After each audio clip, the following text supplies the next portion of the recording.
Gracias por ingresar a la lección número 35 de todo este proyecto de 60 lecciones de Cristología, estudiando la bendita y gloriosa persona de nuestro Señor Jesucristo.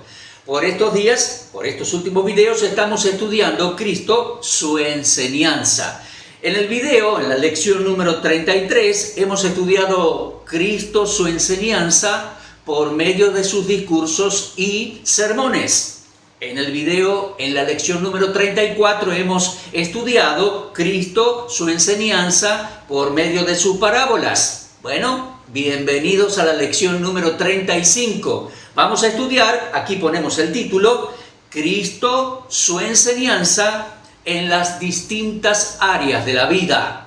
Bueno, gracias por acompañarme una vez más, gracias por avanzar. Yo espero que usted haya mirado todas las lecciones anteriores, aproveche estos estudios, tome sus propias notas y recomiende este video a los amigos, hermanos, ténganlo en cuenta para clases de escuela dominical, reuniones en un lugar, en otro, etc. Que sirva esto como un instrumento de Dios para ministrar su palabra, comunicar la persona del Señor Jesucristo. Cristología, lección 35. Cristo, su enseñanza en las distintas áreas de la vida. Mire, usted sabe, pero se lo repito, comprender y asimilar correctamente la enseñanza de Cristo es conocer más y mejor su persona. Desenfocar o distorsionar o malinterpretar su enseñanza es desenfocar y distorsionar el verdadero perfil de su persona. Compréndalo. Él es, ya lo hemos estudiado con anticipación, Él es el Mesías de Israel. Él es Dios en ser humano judío. Y viviendo en Israel, bajo la ley de Moisés, Él enseñó como el mejor de los rabinos, como el mejor de los mogé, maestros. Él enseñó desde su vida, traía la palabra del Padre desde los cielos, pero enseñó y explicó en principio la Torá, la ley de Moisés. Los judíos tenían una expectativa correcta que cuando viniese el Mesías, Él les iba a explicar y a aplicar en su justa medida la Torá. Estoy convencido que el Señor hizo eso de una manera magistral. Los evangelios nos dan testimonio.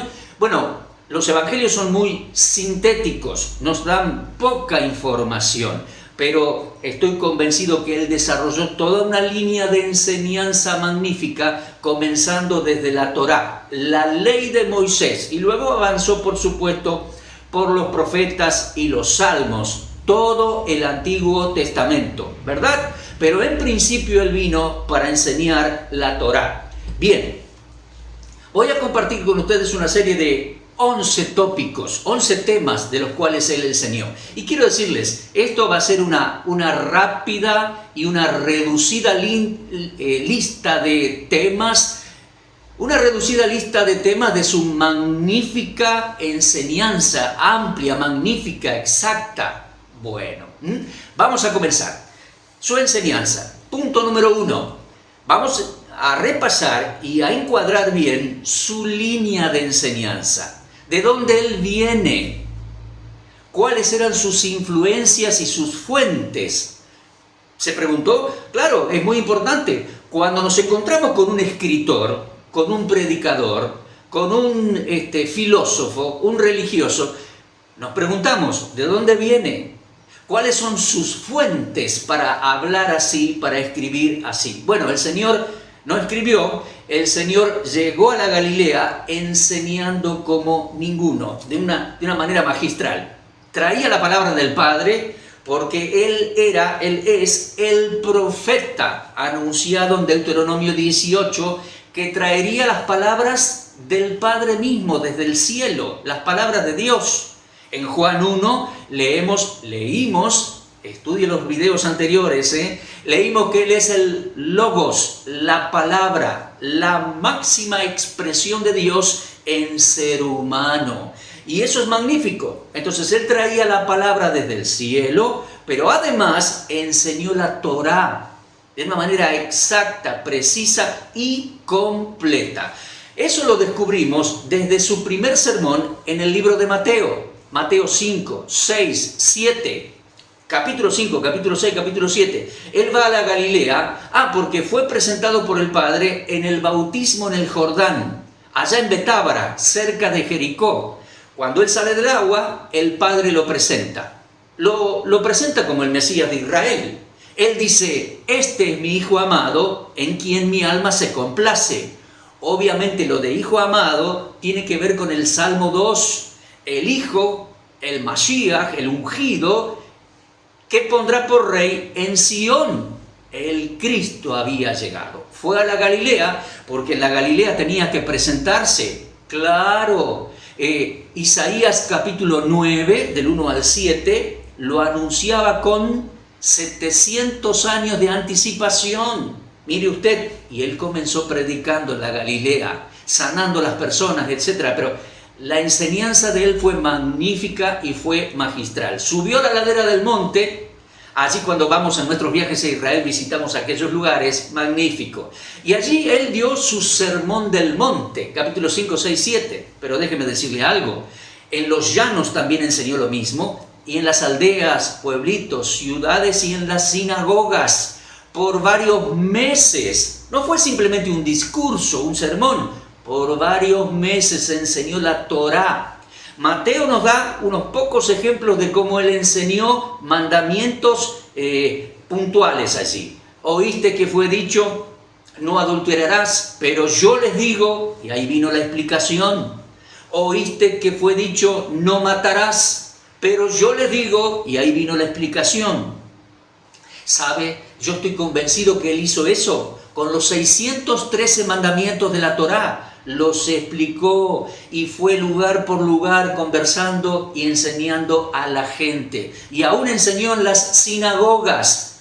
Los evangelios mencionan varias sinagogas en plural.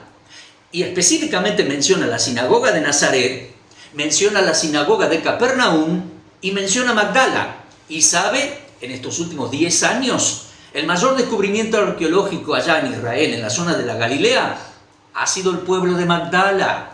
Descubrieron Magdala, escarbaron toda la sinagoga, encontraron piedra grande que ellos llaman Bimá, donde los rabinos ponían la Torá para leerla y explicarla. Encontraron moneditas de la época de Herodes el tetrarca, una moneda que de un lado dice Tiberíades y del otro lado dice Herodes el tetrarca. O sea, ese lugar era de los días del Señor Jesucristo y él estuvo allí en la sinagoga de Magdala. Magnífico todo eso. El Señor enseñó en principio la Torá. Entonces, número 1, nosotros nos tenemos que ubicar en su línea de enseñanza. ¿De dónde venía él?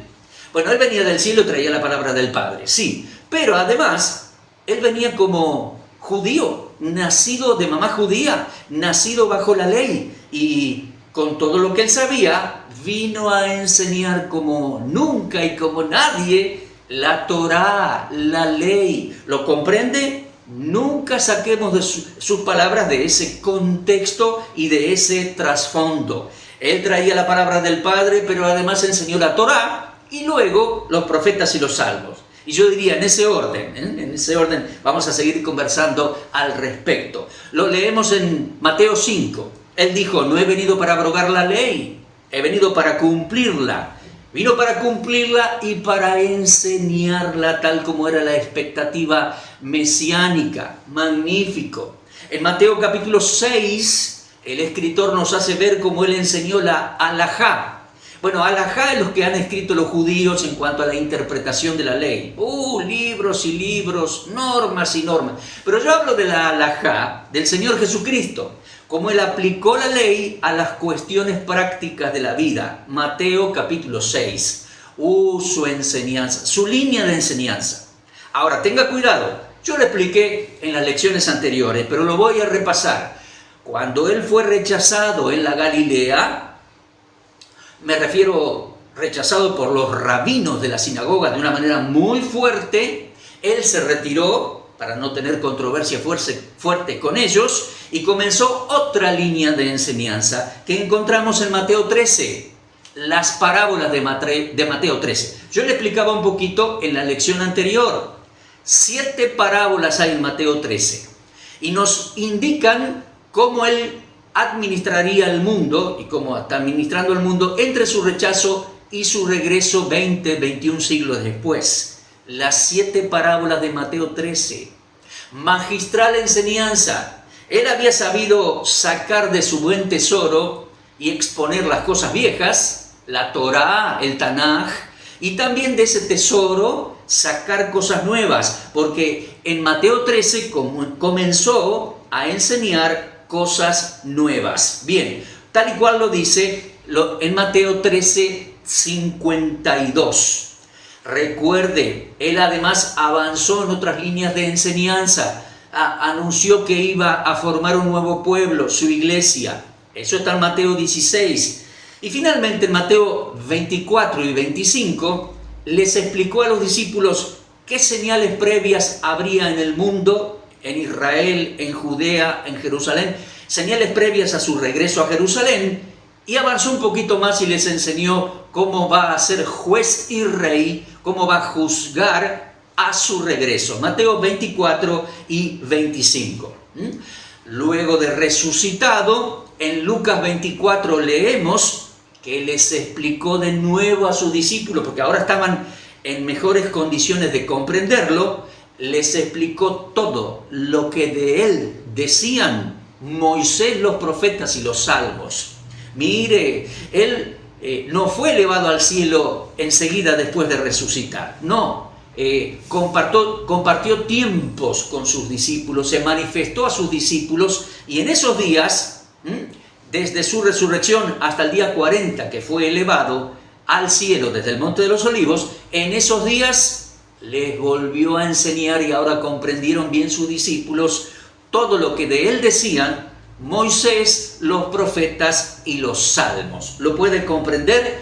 Magnífico. Además, justo Lucas 24 también, justo antes de ser elevado al cielo, los envió a ellos, les enseñó y les envió a ellos, a los apóstoles, los envió a predicar, ¿qué? 2 líneas, 2 conceptos: arrepentimiento de pecados, arrepentimiento, o sea, predicar a la gente para que se arrepientan, y número 2, ofrecerles de parte de Dios perdón de pecados. Así es, les explicó la forma del perdón, porque Dios había ejecutado su perdón días atrás. Claro, Él fue ofrenda para cargar y llevar nuestros pecados, de manera que Dios nos pudiese perdonar y recibir como hijos para siempre. Así que los envió al mundo a predicar arrepentimiento y perdón de pecados de parte de Dios. Tenemos que comprender esta línea y el desarrollo de esta línea de enseñanza, de la enseñanza del Señor Jesucristo, para comprenderlo bien. Segundo tópico que quiero compartir con ustedes en cuanto a la enseñanza del Señor Jesucristo. El gran mandamiento. Vino un muchacho y le preguntó en Mateo 22, versículos 34 al 40, está eso. Este muchacho le preguntó, maestro, ¿cuál es el más grande de los mandamientos? Vamos a leerlo. Mateo capítulo 22. Mateo capítulo 22, desde el 34 en adelante. Entonces los fariseos, oyendo que había hecho callar a los saduceos, se juntaron a una, y uno de ellos, intérprete de la ley, preguntó para tentarle diciendo, maestro, ¿cuál es el gran mandamiento en la ley? Y Jesús le respondió. El Señor le responde con el conocido Shema Israel, el mandamiento de Deuteronomio 6, versículos 4 y 5. Oye Israel, los judíos hasta el día de hoy rezan así. Shema Israel, oye Israel, Jehová tu Dios uno es, y al Señor tu Dios amarás con todo tu corazón, con toda tu alma y con toda tu fuerza, toda tu mente. Y aprovecha el Señor y sigue hablando y le dice, el segundo mandamiento es semejante. El segundo mandamiento es semejante, amarás a tu prójimo como a ti mismo. Y el Señor concluye, de estos 2 mandamientos depende toda la ley y los profetas. Amigo, qué capacidad para enseñar por meses por la Galilea, ¿verdad? Y en Jerusalén también. Y qué capacidad para sintetizar el concepto de la palabra de Dios. ¿Cuál es el más grande mandamiento? De estos dos depende toda la ley y los profetas. Esto es algo magnífico, mi amigo. El gran mandamiento de amar a Dios con todas las fuerzas, ya les dije, lo ponemos aquí. Lo saca de Deuteronomio 6, 4 y 5. Y el mandamiento de amar al prójimo, como a mí mismo o como a sí mismo, lo toma de Levítico 19, 18. Mi amigo, gran capítulo Levítico 19, muchos mandamientos tienen en cuanto a la consideración del prójimo y el amor al prójimo, y específicamente en el versículo 18 está esa expresión, en hebreo tal cual, amarás a tu prójimo como a ti mismo. Magnífico, mis queridos amigos. Este es el gran Moré, el gran maestro, el gran rabí. El más grande maestro tiene la más grande capacidad de sintetizar y marcarnos el rumbo y el sentido de nuestra existencia. ¿Oyó?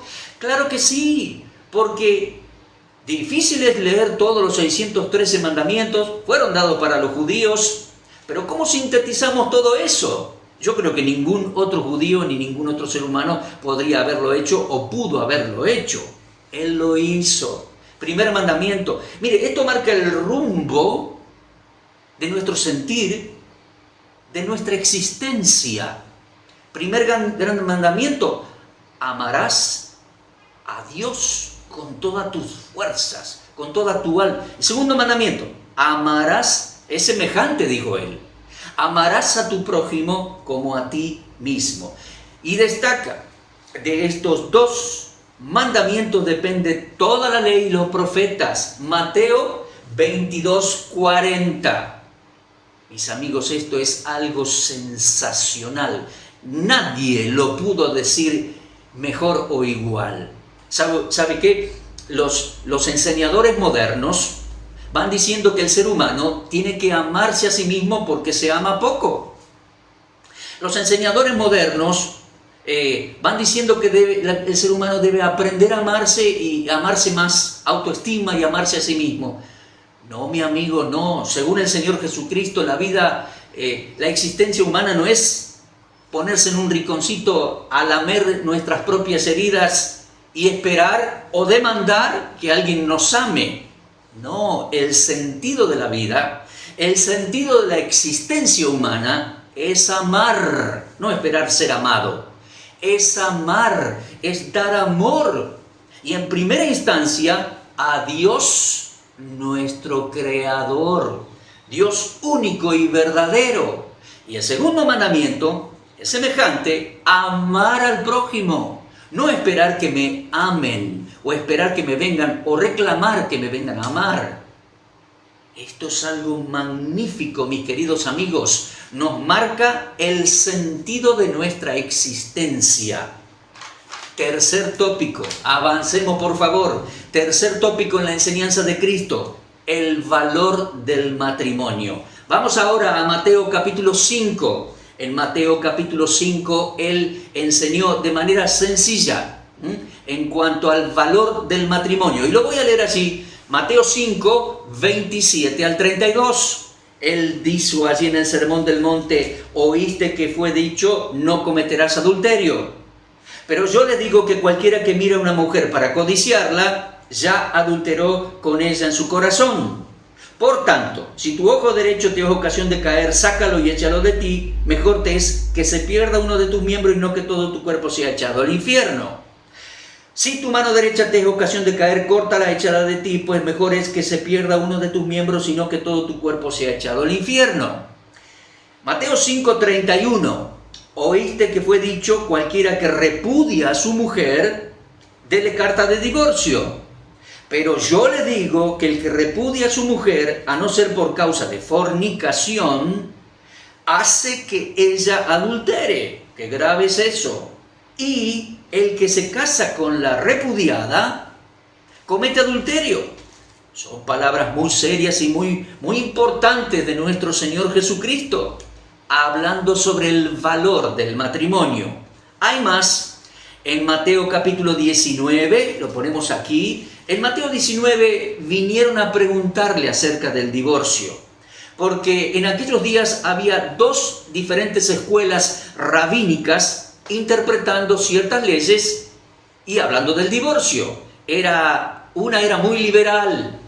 Si la mujer miraba a otro hombre, si la mujer quemaba la comida, ya era justificativo como para divorciarse. La otra era más estricta, la otra línea de pensamiento. Pero ¿sabe qué? El Señor, para responder, no fue ni con una línea de los rabinos ni con otra línea de los rabinos. Él fue de regreso a Génesis. Dios creó al hombre y a la mujer y los casó. Instituyó el matrimonio.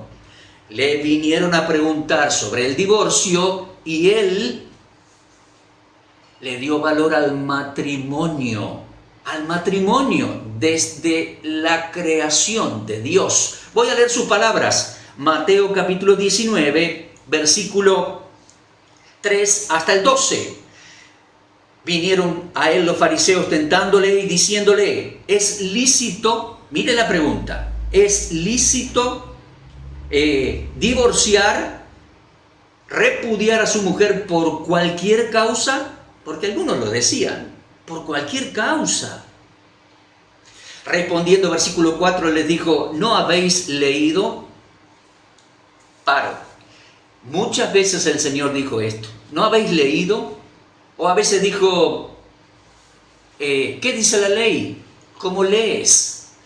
Mire, en aquella sociedad donde no todos tenían libros, el Señor responsabilizó a los judíos de leer la Torá y conocer la Torá. La oían y la conocían de la sinagoga, sin duda.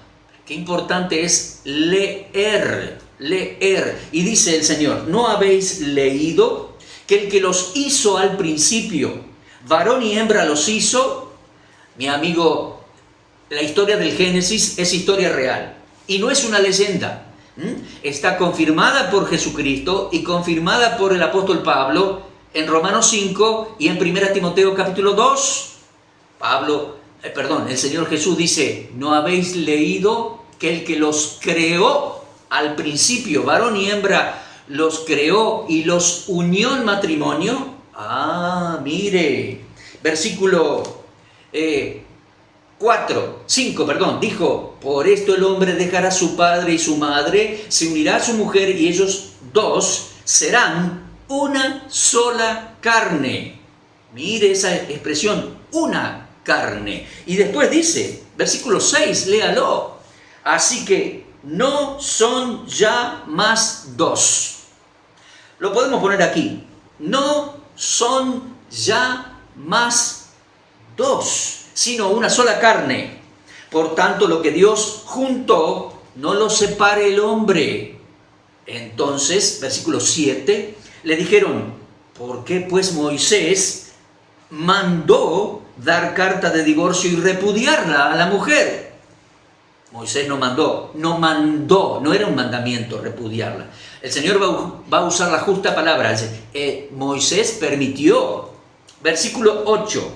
Él les dijo, por la dureza de vuestro corazón, Moisés permitió repudiar a vuestras mujeres, pero al principio no fue así. Versículo 9, y yo les digo, y aquí viene la autoridad de él, como mogué, como intérprete de la ley, como maestro, como rabí, como enviado de Dios, y Dios mismo en ser humano judío. Yo les digo que cualquier judío que repudia a su mujer, a no ser por causa de fornicación, y esto se refiere, mis queridos amigos, fornicación en el desposorio. En un momento lo explico mejor. A no ser por causa de fornicación, cualquiera que repudia a su mujer y se casa con otra, ese hombre adultera. Y el que se casa con la repudiada, también adultera. Esto es realmente algo serio. Ante eso le dijeron los discípulos, bueno, si es así la condición del hombre con su mujer, no conviene casarse, le dijeron los discípulos. Sí, así es. Así fue el diálogo. Porque yo he oído de personas que toman esto muy livianamente. Sin embargo, los discípulos observaron el peso que esto tiene, de esta enseñanza tiene. Entonces el Señor Jesucristo les dijo en versículo 11, no todos son capaces de recibir esto, es decir, permanecer soltero, sino aquellos a quienes es dado. Porque hay eunucos que nacieron así del vientre de su madre, unos pocos hombres. Además hay eunucos que son hechos eunucos por los hombres, ¿sí? Y hay eunucos que asimismo se hacen eunucos, quedan solteros por causa del reino de los cielos. El que sea capaz de recibir esto, dice el Señor, o de hacer esto, proceder de esta manera, que lo reciba, que lo haga. Ahora, mis amigos, el Señor está diciendo, la única salvedad para el divorcio es fornicación. Y eso es fornicación en el desposorio. Porque el Señor está citando un texto, le vienen a preguntar al respecto incluso, de Deuteronomio capítulo 24, 1 al 4. Les explico un poquito mejor. Tenemos aquí,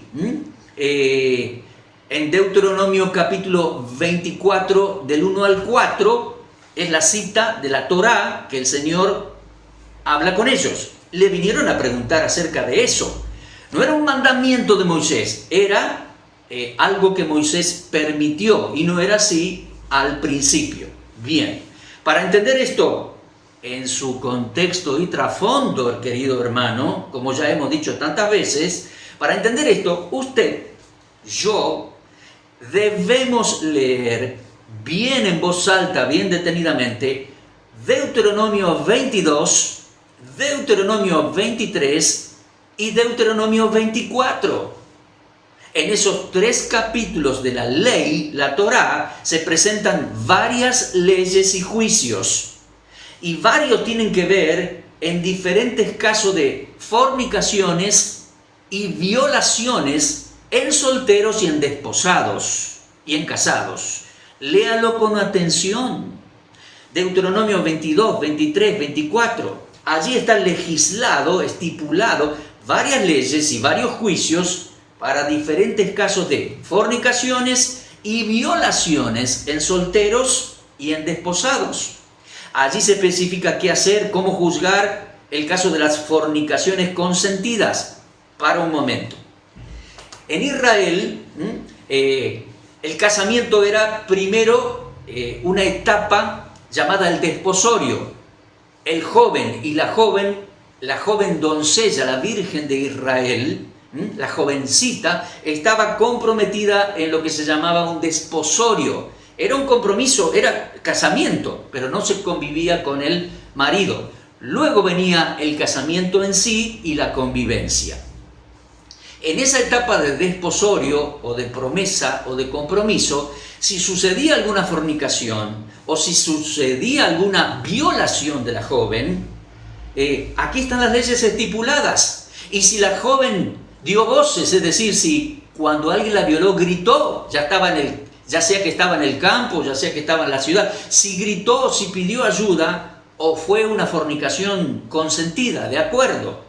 Toda una serie de leyes, fornicaciones consentidas, adulterio consentido, violaciones y abusos. ¿Se da cuenta? Ese es el contexto. Le consultaron sobre el divorcio citando esa cláusula de Deuteronomio 24. El Señor les dijo, no hay divorcio excepto por causa de fornicación en el desposorio, obviamente. ¿Sabe qué? Se lo voy a explicar mejor. Era el caso de su mamá, la mamá del Señor Jesús. Ella, ojo, concibió por obra de Dios el Creador, el Espíritu Santo, en su vientre, ojo. Pero se suponía, la gente creía, la gente sospechaba de que ella había fornicado. Lo mismo creía o supuso al principio su esposo José. Usted lo puede leer en Mateo capítulo 1. Entonces, ¿qué hizo él? Para no difamarla, para no apedrearla, la dureza del corazón era fuerte en estos términos religiosos y la aplicación de la ley. Dice, por causa de la dureza de vuestros corazones, permitió Moisés. Bueno, entonces José procedió con esta cláusula. José iba a darle a María carta de divorcio y decirle que regrese a la casa de su papá, cuando un ángel se le apareció y le explicó, léalo en Mateo capítulo 1, le explicó que ella había concebido por operación de Dios el Creador, Dios el Espíritu Santo interviniendo en su vientre, y ella concibió siendo virgen y no teniendo ningún contacto con ningún hombre. El Señor toma ese caso. A no ser que haya fornicación, entonces sí, ahí puede darle carta de divorcio. Si no, no. Este es el matrimonio. Matrimonio. No son ya más dos. Lo que unió Dios no lo separe el hombre. Magistral. Punto número 3. Le vinieron a preguntar sobre el divorcio. Él les respondió sobre el valor del matrimonio, el valor que el matrimonio tiene, el valor del vínculo matrimonial para Dios. Bueno, punto número 4, servicio, otro tópico allí. El Señor habló mucho de servicio. En Mateo 4:10 le respondió una tentación al diablo diciéndole: al Señor tu Dios adorarás y a Él solo servirás. Servicio a Dios. El hecho de a Él solo servirás, usted lo puede leer en Deuteronomio capítulo 6, versículo 13, y en Deuteronomio capítulo 10 y versículo 20. Tal cual, al Señor tu Dios adorarás y a Él solo servirás. Pero después, en otras oportunidades, avanzó el tiempo y el ministerio del Señor Jesucristo, y Él le dijo a sus seguidores, en Mateo capítulo 11, versículo 28 al 30, les dijo: llevad mi yugo sobre vosotros, aprended de mí, que soy manso y humilde de corazón, hallaréis descanso para vuestras almas. Les estaba haciendo un llamado para servirle a Él. Pero ojo, el texto anterior dice: solo al Señor tu Dios servirás.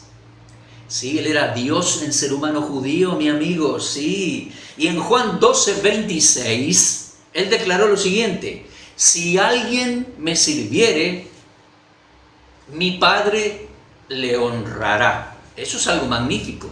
Servir a Dios el Padre, servir a Dios el Señor, el Mesías, nuestro Señor Jesucristo. ¿Lo comprendió? Si Él no fuese Dios, sería una contradicción, porque Deuteronomio 6:13 y Deuteronomio 10:20 dice que solo a Dios debemos servir. Siga al Señor y sírvale de corazón, a Dios y al Señor.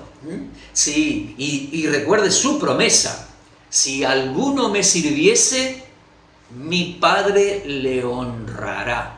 Amén. Quinta área de enseñanza: liderazgo y discipulado. Y en esto, bueno, en todo, pero en esto el Señor fue magnífico y está tan adelante de nosotros, porque nosotros fallamos mucho en esto. El liderazgo sano, espiritual, y el discipulado de nuestros allegados. Mis amigos, en Mateo 10, vamos a entender bien esto. El Señor, en los primeros capítulos de los evangelios, fue ganando discípulos. Es decir, fueron creyendo en Él libremente. ¿Lo comprende? Incluso en Juan 1, usted tiene a los muchachos, Pedro, Andrés, Juan. Entre ellos se iban comunicando la buena noticia, evangelio, la buena noticia de que habían encontrado al Mesías. Encontramos el Mesías, Natanael. Sí, aquel de quien escribió Moisés. Encontramos al Mesías. Y así se iban llamando uno a otro, creyendo en el Señor. Y le siguieron. ¿Se da cuenta? Ahora, en Mateo 10, Él tenía un montón de discípulos y de seguidores. En Mateo 10 y en los pasajes paralelos en los evangelios, dice que Él pasó la noche orando a Dios y después eligió, llamó a 12. Esos 12 fueron sus especiales discípulos. Entiéndalo en la cultura, en el trasfondo judío. Los rabinos tenían ese tipo de discípulos. Juan el Bautista, allá en el desierto de Judea y en el Jordán, tuvo sus talmidim, sus discípulos. Bueno, estos eran especiales. Seguían al maestro a todo lugar, incluso comían con él, dormían en el mismo lugar, en la misma casa, lo escuchaban mañana, tarde y noche, y el maestro les comunicaba no solo su enseñanza, sino les impregnaba su vida, le transmitía su vida. Bueno, esos eran los talmidim, los discípulos. Entiéndalo, esto es algo muy especial.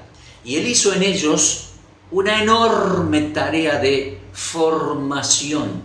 Cuando estuvieron formados, los envió. Palabra griega, apóstoles. Los apóstoles de Jesucristo fueron.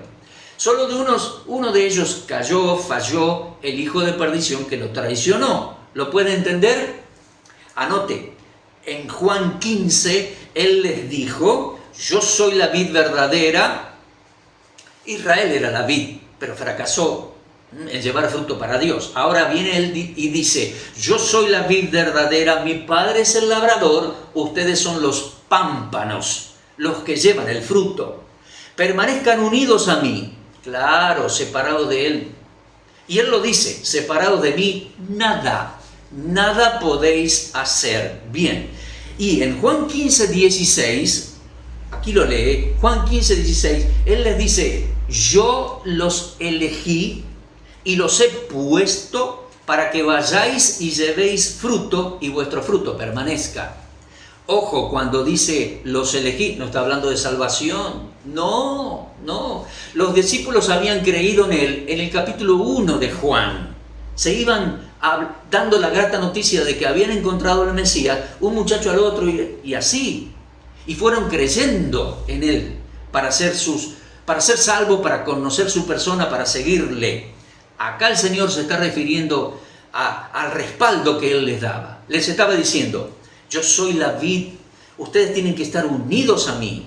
Si mi savia llega a ustedes, llevarán fruto y el fruto va a permanecer. Yo los respaldo. Recuerden, y este es el respaldo en el ámbito judaico, recuerden que yo los elegí.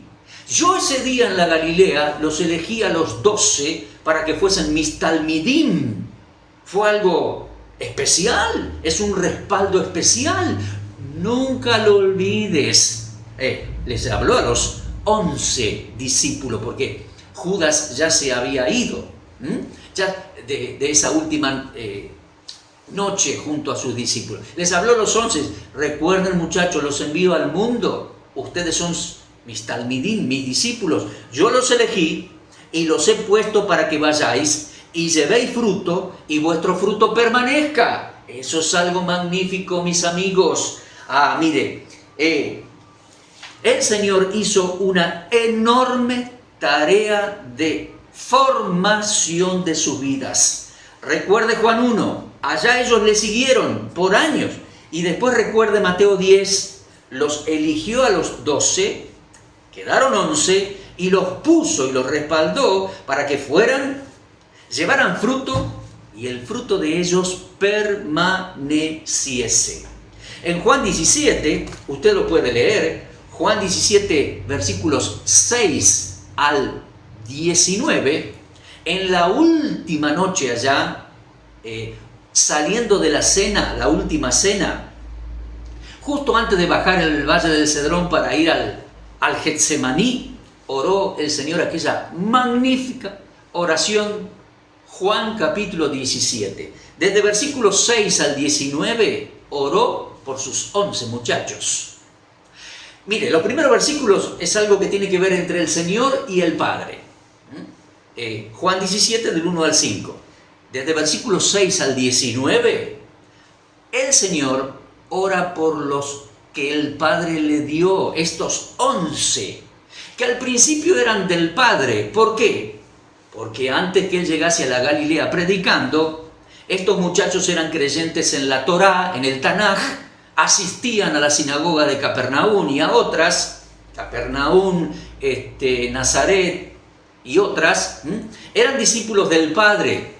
Cuando el Mesías va a la Galilea, y el Padre se los da. Aún algunos eran discípulos de Juan, siguieron al Señor. Los discípulos de Juan era enviado del Padre, eran discípulos del Padre, eran del Padre. El Padre se los dio al Señor. Dice en Juan 17 el Señor: me los diste, los cuidé, los adoctriné. Ahora, como tú me enviaste, yo los envío al mundo. Guárdalos, santifícalos en tu verdad, tu palabra. Magnífico. Magnífica tarea de liderazgo y discipulado, formación de vidas, mis queridos amigos, que nosotros en alguna medida debemos aprender, asimilar e imitar. Punto número 6, tópico número 6 de la enseñanza del Señor Jesucristo. El punto número 6 de su vida de enseñanza fue algo admirable. Número 6, su cuidado, lo ponemos aquí, su cuidado y obra en niños y mujeres. Algo extraordinario. Usted puede leer en Mateo 18, del 1 al 10. Él rescata al niño. El niño en aquella sociedad era marginado, era puesto al costado, los niños estaban fuera, no escuchaban la palabra del Señor, los niños eran menospreciados. Él trajo al niño, él apreció al niño, le dijo a los mayores que tenían que ser como niños. El niño es atento a lo que se dice, es receptivo, no cuestiona, no duda, aprende, crece. Los puso como ejemplo, ¿qué le parece? Y aún allí en Mateo 18 y luego Mateo 19, 13 y 15, por favor, Mateo 19, 13 al 15, entonces le fueron presentados unos niños para que pusiese las manos sobre ellos y orase, y los discípulos reprendían a los niños. Claro, como era la cultura de aquellos días, el Señor les dijo, no. Mateo 19, 14, dejen a los niños venir a mí, y no se lo impidáis, porque de los tales es el reino de los cielos. Y habiendo puesto sobre ellos las manos, se fue de allí. El Señor apreció, valoró, edificó a los niños, los alzaba, en otros textos dice, en brazos, los bendecía, les hablaba. Eso era algo magnífico y fuera de lo común en Israel, en la Galilea de aquellos días. Fue algo magnífico que nosotros debemos imitar. Es parte de su enseñanza magistral, la enseñanza de su persona maravillosa. Su cuidado y obra en niños y en mujeres. Mi amigo, porque en la sociedad de aquellos días la mujer también estaba marginada.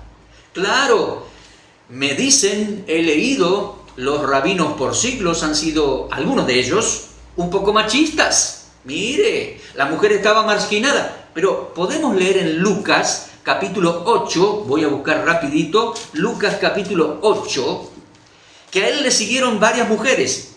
Él perdonó mujeres, él sanó mujeres, y un grupo de mujeres, entre ellas María la de Magdala, María Magdalena, organizó la logística de apoyar su predicación, la logística de servicio, apoyarlo en todo lo que necesitaba, comer, vestir, agua, viaje, la valijita, el bolsito, preparar toda una logística para visitar distintos lugares.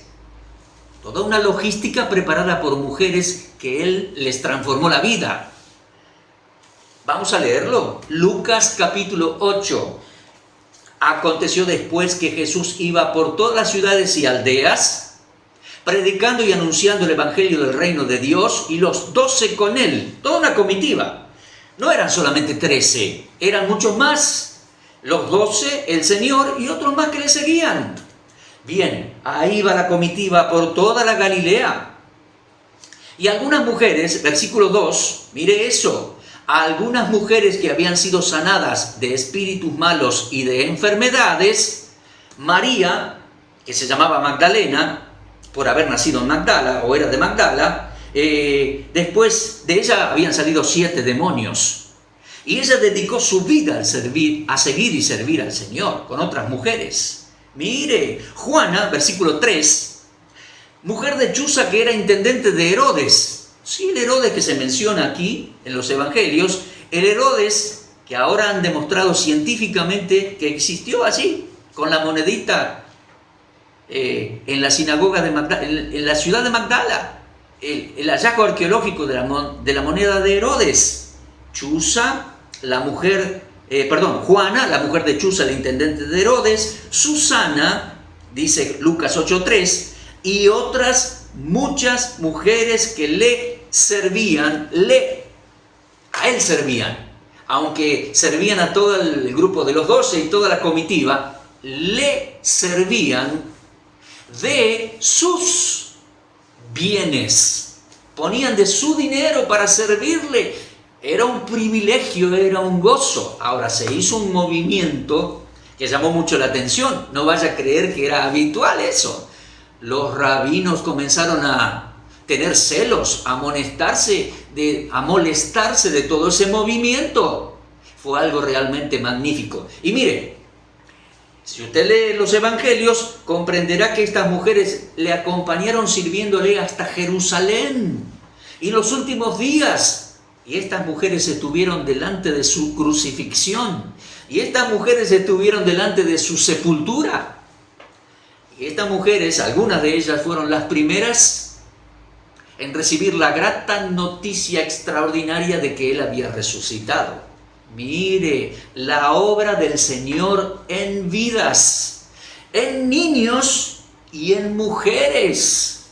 Eso fue realmente algo notable, notorio.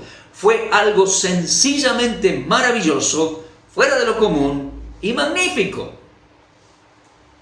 Pero fue algo por lo cual comenzaron a tenerle celos, a fastidiarse de él y después terminaron rechazándolo. Recuérdelo. Punto número 6. Enseñanza del Señor. Tópico número 6. Su cuidado y su obra y su enseñanza en niños y mujeres, y acerca de niños y mujeres. Con toda esta enseñanza nosotros hoy en día debemos apreciar muchísimo a los niños y muchísimo a las mujeres, y predicarles el evangelio a los niños, trabajar en sus vidas con escuelitas de enseñanza, con juegos, con meriendas, con ayuda, con ropita, y llevándole la palabra de Dios a los niños.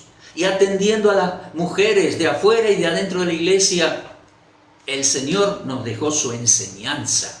El Mesías de Israel. Algo magnífico, algo magnífico. Y qué bueno es involucrarse sirviéndole a Él. Y con nuestros bienes. Dedicar nuestra vida, nuestras posesiones y nuestros bienes, nuestro dinero para servirle. Participe. El Señor, bueno, lo vamos a decir en el punto siguiente. Vamos al punto siguiente. Número 7.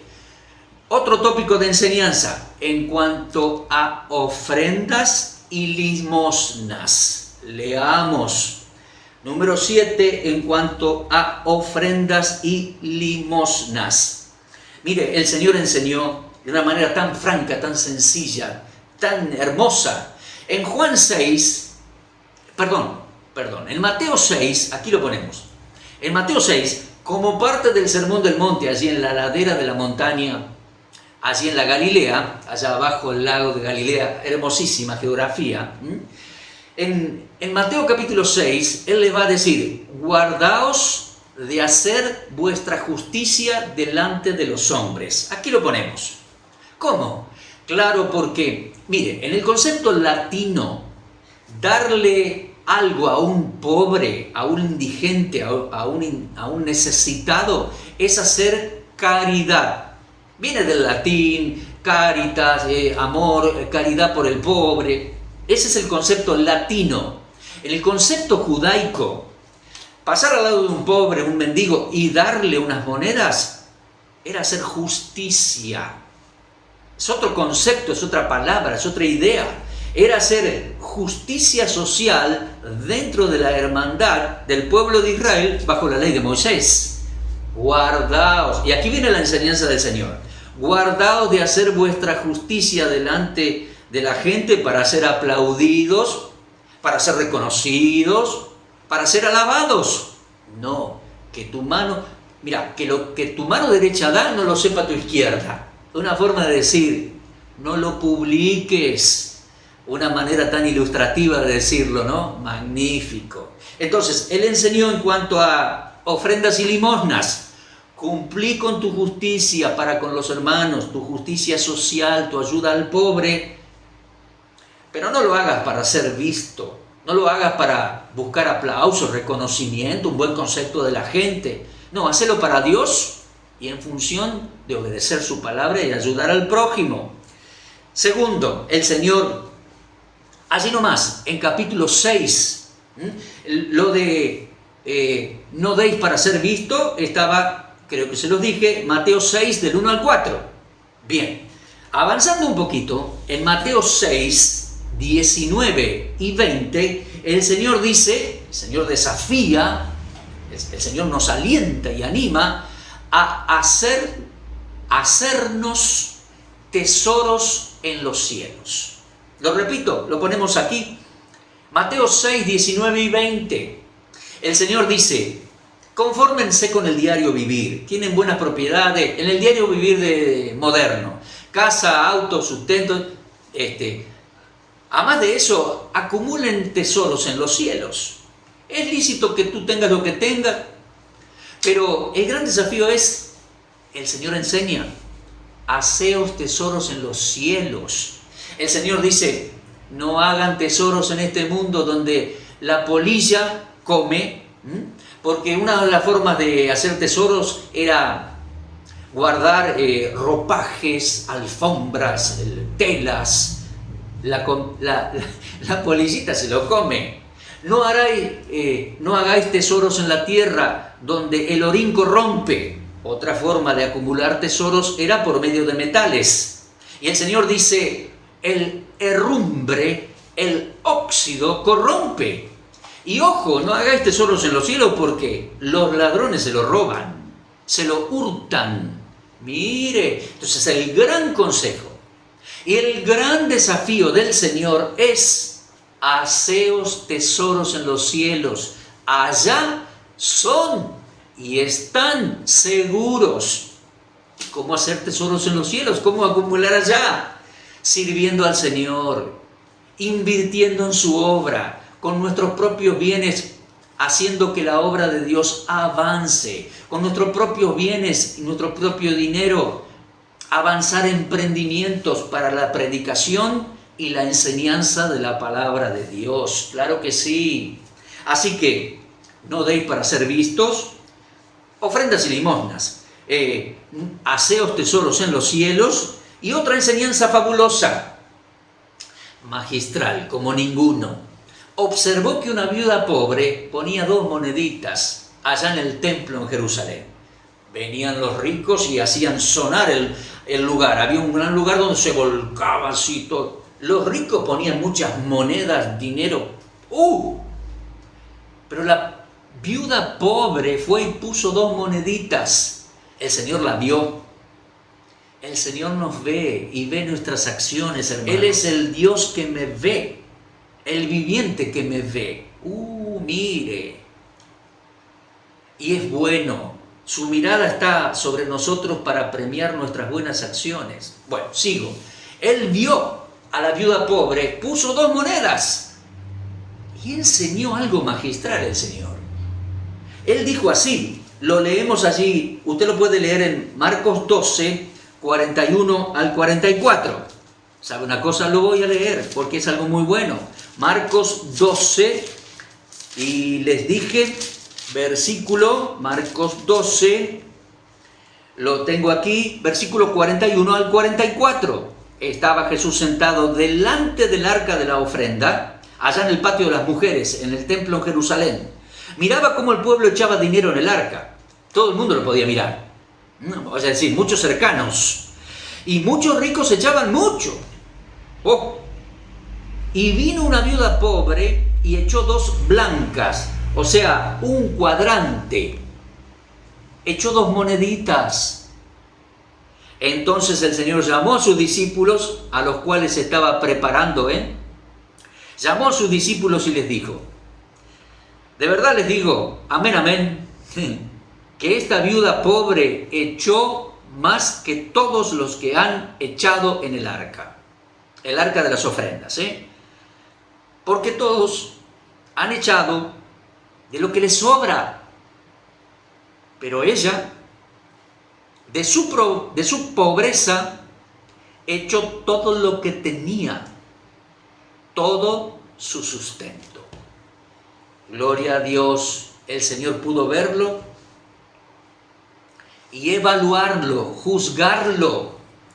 Me alienta tanto eso, porque el Señor tiene un juicio justo, equitativo, e incluso ama y valora a las personas.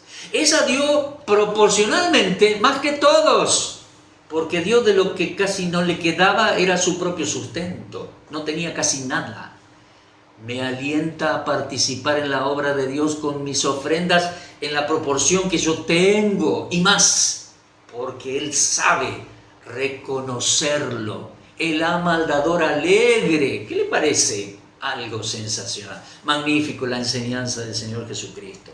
Tópico número 7, ofrendas y limosnas. Tenemos que avanzar. Tópico número 8. Él enseñó la esencia de la vida eterna. Mire, orando aquella noche magnífica de luna llena en Jerusalén, en Juan 17:3, alzó los ojos al cielo, dijo: Padre, esta es la vida eterna, que te conozcan a ti, el único Dios verdadero, y a Jesucristo, a quien has enviado. Juan 17:3. Esa es la vida eterna. Ese es el disfrute, la esencia, la gloria, el gozo de la vida eterna. Es conocer a Dios y a Jesucristo, a quien ha enviado. Por eso estas clases, por eso estas 60 lecciones, por el gozo de conocerle y disfrutar la vida eterna desde ahora y desde ya. Todavía estamos aquí en la tierra y ya estamos disfrutando la vida eterna que tendremos eternamente en los cielos y en todas las esferas de la creación de Dios. Esta es la vida eterna. Conocer a Dios y conocer al Señor Jesucristo. Cristología. Magnífico, Mire, en cuanto a la vida eterna es adorar a Dios en espíritu y en verdad. Se lo dijo la señora samaritana en Juan 4, 22 al 24. ¿Qué más? Él dijo: a Él solo servirás, a Dios adorarás y a Él solo servirás. Mateo 4:10. Y me lleva a pensar en Apocalipsis 22, versículos 3 y 4. Allá en la gloria de la Jerusalén celestial, en los cielos, veremos su rostro y le serviremos. Esa es la vida eterna. No quiere decir que la vida eterna se consiga por conocimiento, por adoración y por servicio. No, la vida eterna Él la da. Él nos da vida eterna. ¿Se acuerdan? Juan capítulo 10, Él lo dijo: mis ovejas oyen mi voz, me siguen, me creen, yo les doy vida eterna y no perecerán jamás. Pero la esencia y el disfrute de la vida y de la vida eterna es conocer a Dios y al Señor Jesucristo, adorarle en espíritu y en verdad y servirle. Rápido, vamos al punto número 9.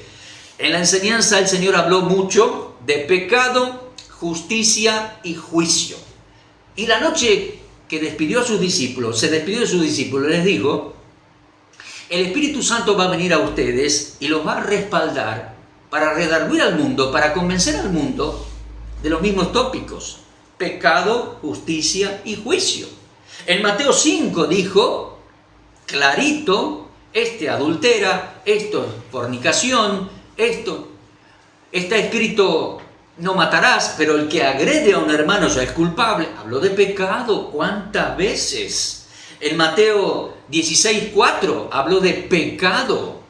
En Mateo 19:9 habló de adulterio. Son sus palabras, no las mías. no las debo atenuar o disminuir. No, no.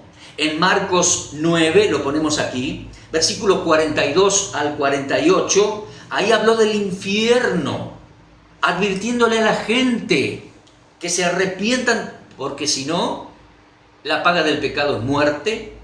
Está establecido la muerte y luego el juicio final y la condenación final. El Señor habló de pecado, justicia y juicio. En Lucas 12, notables estos versículos, me estoy apurando un poquito porque la hora ya ha avanzado. Lucas 12 del 1 al 5, y usted también lea Lucas 13 del 1 al 5. Ahí le dice a la gente, todos son pecadores, si no se arrepienten todos perecerán igualmente. Mire, algo muy importante. ¿El Señor habló del cielo y de la vida eterna? Sí.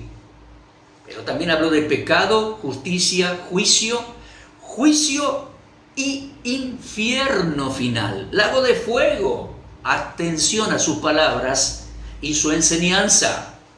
Punto número 10. En cuanto al perdón de pecados, perdón de Dios sobre nuestras vidas y nuestro perdón al prójimo. Mis amigos, en Lucas capítulo 5, lo escribo aquí, Lucas 5, 17 al 26, hay una historia magnífica. El Señor estaba en una casa, mucha gente alrededor, Él estaba enseñando. Los amigos de un paralítico no podían llevarlo hacia su presencia, lo descolgaron por el techo. Los techos eran rudimentarios, desarmaron un poco el techo y bajaron al paralítico en la camilla, lo pusieron delante de Él. Y el Señor, lo primero que le dice, admirando la fe de ellos, o sea, la fe del paralítico y la fe de sus amigos que lo hicieron bajar de esa manera, el Señor les dice, hijo, tus pecados te son perdonados. Solo Dios perdonaba pecados en el concepto de la cultura israelí. Y bueno, eso es real, solo Dios perdona pecados. Los miró alrededor, estaban todos murmurando así, vio, y les dijo, ¿qué es más difícil? Decirle a este hombre, levántate, toma tus cositas y andate, o decirle, te perdono tus pecados. Bueno, para que sepan, esto es algo importantísimo, léalo, téngalo en mente, para que sepas que el Hijo del Hombre, el Señor Jesucristo, el Mesías de Israel, Hijo de Hombre, título mesiánico de acuerdo a Daniel 7, 13 y 14, para que sepáis que el Hijo del Hombre tiene potestad, autoridad en la tierra para perdonar pecados. Les digo, bueno, ya se lo dije, tus pecados son perdonados. Le digo, al paralítico le dice, levántate y vete. Quedaron asombrados, glorificaban a Dios. Y nosotros debemos entender que Él vino para perdonar. No vino para condenar, vino para cargar nuestros pecados en su cuerpo sobre el madero y perdonarnos. Tal es la enseñanza en Lucas 18, 9 al 14. Lo ponemos aquí o aquí. Lucas 18, 9 al 14. Dos hombres van al templo. Uno orgulloso, cumplía, hacía. Otro de rodillas, confesaba sus pecados. Y el Señor dice, el humillado descendió a su casa justificado, perdonado de sus pecados. El arrodillado era un impío cobrador de impuestos. El que estaba de pie era un gran religioso. El Señor indicó que el que se humilla y se arrepiente de sus pecados recibe el perdón de Dios. Y eso fue una confrontación contra aquellos religiosos, Gran enseñanza del Señor, magnífico Señor enseñando en cuanto al perdón de Dios y nuestro perdón al prójimo, al respecto. En Mateo 18, 21 al 35, Mateo 18, 21 al 35, el Señor cuenta una parábola. Dice que un hombre era administrador de una finca, tenía empleados. A un empleado le perdonó mucho, porque lloró y le pidió por su familia, le perdonó mucho. Ese empleado salió y se le cruzó un amigo que le debía poca plata, 2 monedas, y lo agarró del cuello y lo quería matar porque no le pagaba lo que le debía. Los amigos vinieron a decirle al dueño de casa lo que había sucedido y el dueño de casa se indignó. Mucho te perdoné, ¿cómo tú no perdonas al otro que te debía poquito? Y es un cuadro de Dios con nosotros. Dios nos perdonó mucho y nos perdonó tanto.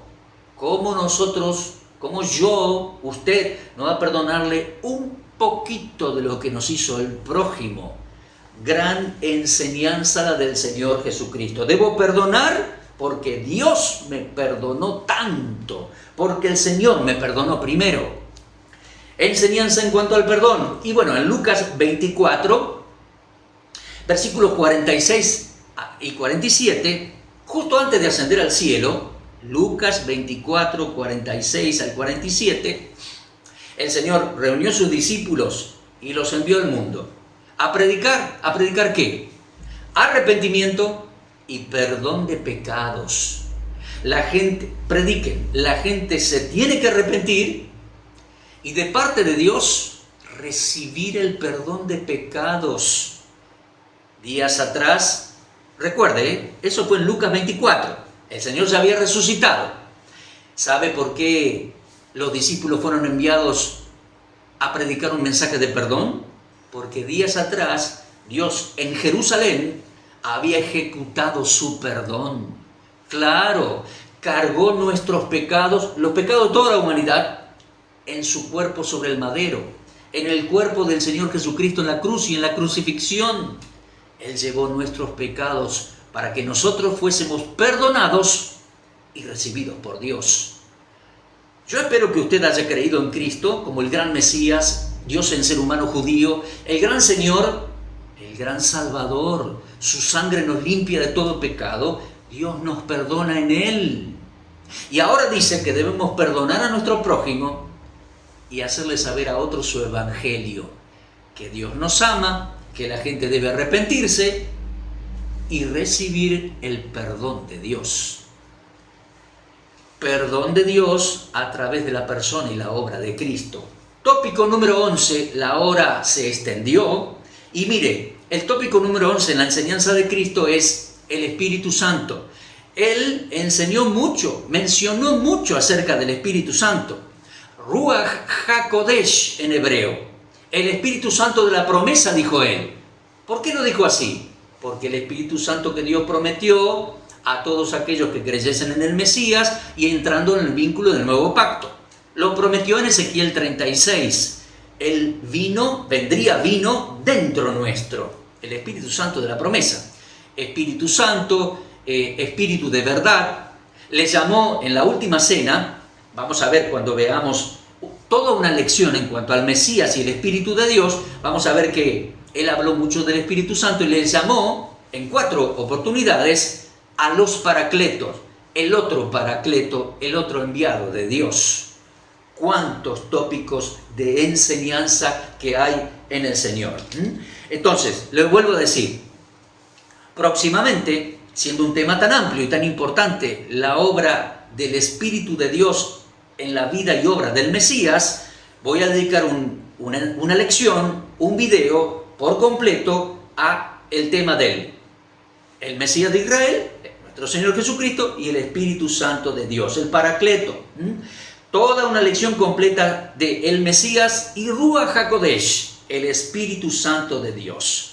Bueno, mis amigos, voy cerrando la lección de la enseñanza de Cristo. ¿Cómo cerrarla? Les dije que iba a ser una lista breve, apuradita, larga en cuanto a tiempo.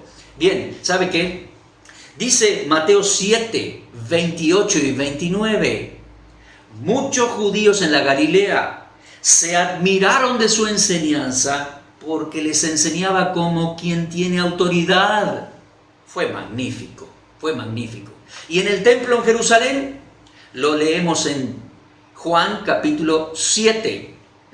Juan capítulo 7. En versículo 32, las autoridades del templo mandan a unos alguaciles, unos soldados, para que prendan al Señor Jesucristo y deje de enseñar. Le tenían unos celos y una envidia. Y usted puede leerlo allí en Juan capítulo 7, versículos 45 y 46. Ellos vuelven sin haberlo apresado. le preguntan, le recriminan. ¿Por qué no lo detuvieron? Estos hombres dicen, los alguaciles que fueron a capturarlo en el templo volvieron y dijeron, jamás hombre alguno ha hablado como este hombre.